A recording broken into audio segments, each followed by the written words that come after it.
You'll just have to do it. Me? Wait, what? What am I doing? There's a file on my desk, Mark. Parade victims versus brewery. If we don't settle before 10 a.m. The arbitrator decides the amount and my clients go empty-handed. Relax, I've got the file. Now what do I do? Wait, does it smell like mint in your office or like minty roses? Todd, I am counting on you right now. I need you. So please stop goofing Around and help me. So it's been a season of Todd working for Margaret and the two working together. How have each of them changed as a result of that? In season 1, Margaret and Todd work together as lawyer, and he's the investigator. And underneath all the expertise of working together and solving the cases and sort of the whodunit that America is loving to solve is Margaret's mother's wish that Todd would just grow up. And Todd's wish is that Mom would just stop controlling.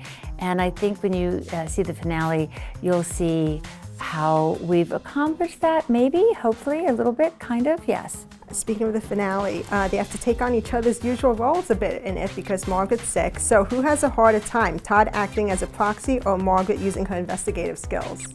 You know, in the last episode, the finale, they switched. Margaret investigates and Todd gets to be the proxy lawyer.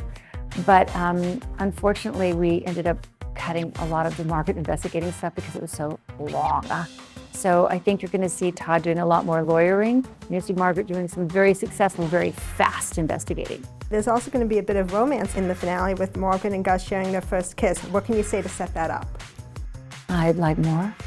I think Margaret and Gus have been kind of flirting with each other in a battle of the sexes kind of way. They've been dancing around each other and they really like each other, but they're polar opposites, which is where a lot of fun comes in. He's kind of frumpy and sloppy, but really, really good. And she's absolutely not sloppy. You know, she's who she is. She's got a little bit of her vanity and issues, and how those two meet and collide is actually quite passionate. How is she feeling about that relationship? Because we've seen and heard about her other relationships in the past and what hasn't worked out there.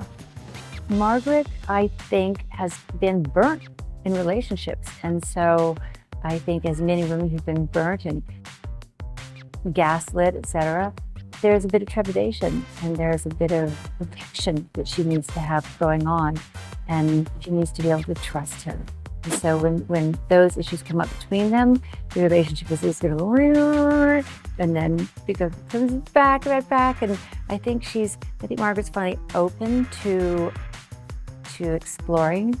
But I would never tell Margaret to put down her walls or to define herself as someone who needs to be in a relationship. She's actually very happy single.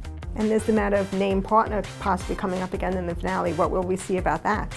You know, it was the named partner for Margaret was something that she was striving for since episode 1. She wanted to be named partner, and she kind of groveled for it a little bit. And so by the finale, we see Margaret understand that you don't need to grovel. If somebody doesn't want you, bye-bye. And that's kind of a place that she comes to. What would surprise the Margaret at the beginning of this series the most about who she is now? I think the personal journey of Margaret is actually more of a surprise than her professional journey, right? I think Margaret had her eyes set on being a named partner. And like I just said, if you don't want her named partner, she will leave. So that trajectory of confidence and ability and belief in herself stays true. Margaret's relationship with Allison has also improved. What do you think was the turning point?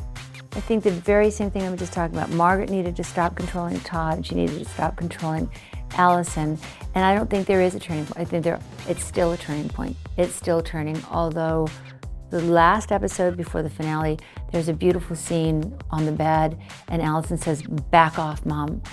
Let me fail." I've had my own kids say to me, "Mom, let me fail. Let me fail on my own. Let me succeed or fail on my own." And oh my God, there's nothing harder to do. But when you do, you actually are signaling to them that you believe that they won't fail, because you're not coming in and trying to say, you know they'll be okay. You have faith in them. Margaret winked at Todd when it came to her favorite kid at Thanksgiving. What would she say at the end of the season to that question? First of all, the writers wanted Margaret to wink at Todd. If it was me, I would have never done it, because I would never pick a favorite child. So she's appeasing him in a way that was kind of fun and witty for the writers. But I don't think Margaret would be winking at the end of the season. She loves him. She loves Allison. She loves Lawrence equally.